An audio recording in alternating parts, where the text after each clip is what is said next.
आइए मित्रों, नमस्कार। मैं पंडित बसंत जोशी आपका हार्दिक स्वागत करता हूं मेरे इस YouTube चैनल पर। आज हम एक नए विषय वस्तु की ओर चलेंगे। इंदिरा एकादशी, इस विषय पर चर्चा के साथ साथ पूरा विधि विधान, इसकी कथा और इसका सार लेंगे। आइए जानें इस आश्विन माह की कृष्ण पक्ष की एकादशी, इंदिरा एकादशी के बारे में। जिस भी मित्र ने मेरा इस चैनल को सब्सक्राइब नहीं किया है, आपसे विनम्रता से निवेदन है कि आप इस मेरे चैनल को सब्सक्राइब करें, क्योंकि इसी तरह के और भी वीडियो मैं इस चैनल पर लाता रहूँगा। बहुत बहुत नमस्कार। आइए सुने। युधिष्ठिर बोले, हे भगवान, अब आप कृपा पूर्वक आश्विन माह की कृष्ण पक्ष की एकादशी की कथा को कहिए। इस एकादशी का नाम क्या है तथा इस एकादशी के व्रत को करने से कौन कौन से फल मिलते हैं, सो सब समझा कर कहिए। इस पर श्री कृष्ण भगवान बोले कि हे राजश्रेष्ठ, आश्विन माह की कृष्ण पक्ष की एकादशी का नाम इंदिरा है।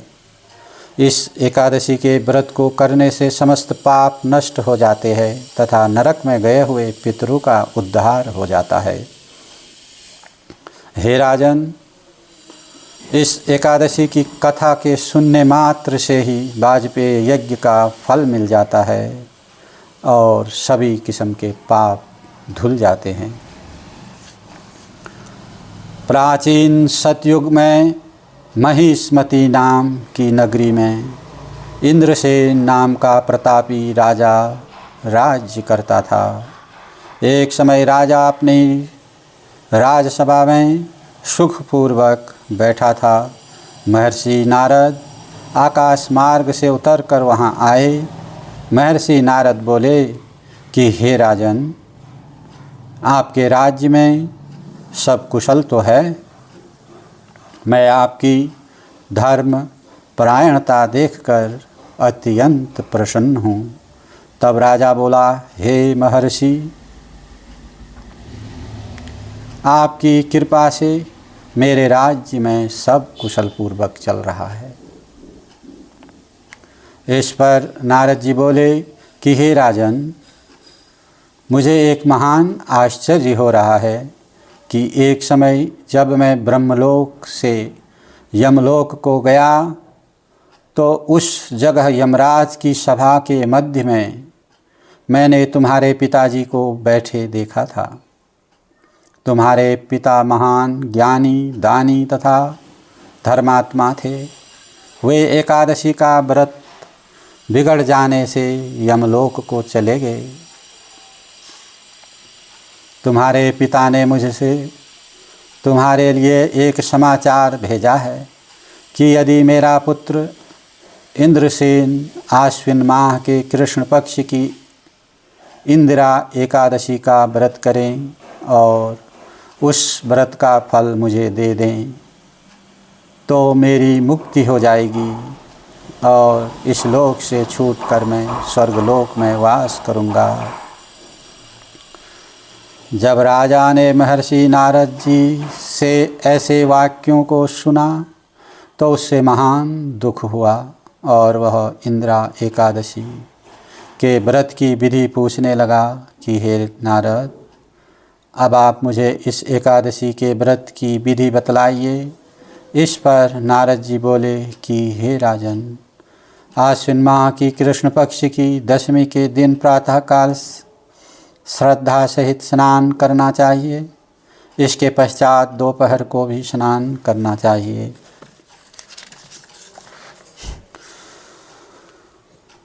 इस समय जल से निकलकर श्रद्धापूर्वक पितरों का श्राद्ध करें और उस दिन एक समय ही भोजन करें और रात्रि को पृथ्वी पर ही शयन करें। इससे दूसरे दिन अर्थात एकादशी के दिन प्रातःकाल दातुन करें और स्नान करें। इसके पश्चात भक्तिपूर्वक व्रत को धारण करें और यह कहें कि मैं आज निराहार रहूँगा अथवा पूरा दिन कुछ भी आहार नहीं लूँगा और समस्त भोगों को त्याग दूँगा। इसके पश्चात कल ही भोजन करूँगा। हे भगवान, आप मेरी रक्षा करने वाले हैं, आप मेरे व्रत को निभाइए। इस प्रकार आचरण करके दोपहर को शालिग्राम की मूर्ति का भोग लगावें।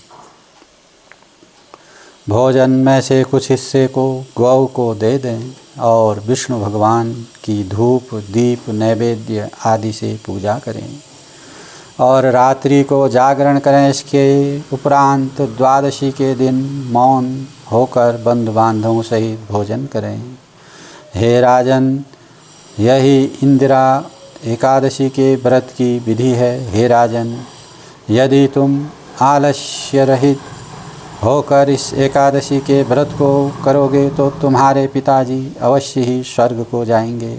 महर्षि नारद राजा को जब उपदेश देकर अंतर्ध्यान हो गए तो राजा ने इंदिरा एकादशी के आने पर उसका विधिपूर्वक व्रत किया। बंधु बांधव सहित इस व्रत के करने से आकाश से पुष्पों की वर्षा हुई और राजा का पिता यमलोक से गरुड़ पर चढ़कर स्वर्गलोक को गया। राजा इंद्रसेन भी एकादशी के व्रत के प्रभाव से इस लोक में सुख भोग कर अंत में वह स्वर्गलोक को गया। भगवान श्री कृष्ण कहने लगे कि हे धर्मराज युधिष्ठिर, यह मैंने तुम्हारे सामने इंदिरा एकादशी का महात्म्य वर्णन किया। इस कथा के पढ़ने व सुनने मात्र से ही समस्त पाप नष्ट हो जाते हैं और अंत में मनुष्य स्वर्गलोक में जाकर वास करता है। इस कथा का सार इस प्रकार आता है, मनुष्य को चाहिए कि वह जो भी संकल्प करे उससे तन मन धन से पूरा करे। किसी भी कार्य का संकल्प करके तोड़ना उचित नहीं होगा। इसलिए जो संकल्प करते हैं, जो प्रतिज्ञा लेते हैं, उस प्रतिज्ञा का विधिवत धर्म और कर्म से पूरी निष्ठा से उसको पूरा करें। भगवान आपकी रक्षा करें, आपके सारे पाप निष्फल हो जाएं। इसी कामना के साथ नमस्कार नमस्कार नमस्कार। ओम।